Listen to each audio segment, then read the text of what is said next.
The team was about right where I expect AM Racing to be. I think that this was a weekend that Hailie Deegan needed. She titled her race vlog on YouTube this weekend something to build on, and she certainly needed a nice clean run like this. Now, as I said on last week's show, I think it helped going back to the track where she made her debut in the fall of 2022 in the series and finished 13th. You mentioned there were 13 cars in the lead lap, so not quite as strong of a performance as she had on her debut, but basically in the same ballpark.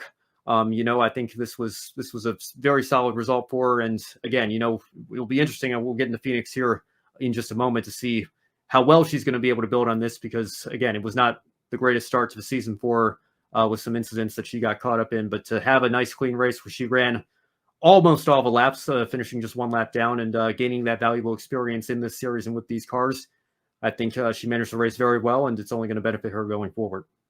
Definitely. And last week she was 34th in points. This week she is now 27th, fourth out of the five rookies. Only Jesse Love has finished all three races in the top 20. Shane Van Gisbergen, two top 20s and a 35th place finish. Leland Honeyman only had one finish in the top 20. And Dawson Cram, no finish of 30th or better. So, Ben, how plausible are her chances at Rookie of the Year, especially if consistency is not on the rookie's side?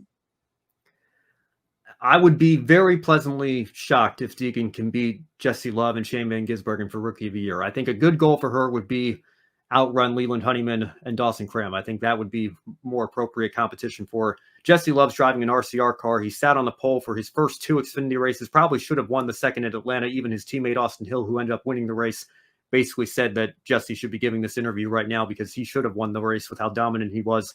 And then you have Shane Van Gisbergen, who, again, we're all expecting to win at least one, probably multiple of the road courses this year. He's got a very strong team behind him in Collie. He finished third in just his second Xfinity start ever at Atlanta.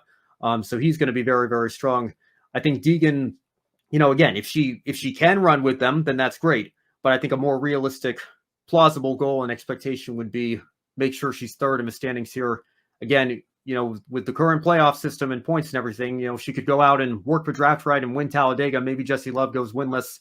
Even then, I would still expect him to at least make the playoffs on points. But, we joked after Austin Cindric won the Daytona 500 a couple years ago, but that was the Rookie of the Year race wrapped up because he was the only rookie that ended up making the playoffs, and that sealed the deal for him. So you just never know what's going to happen.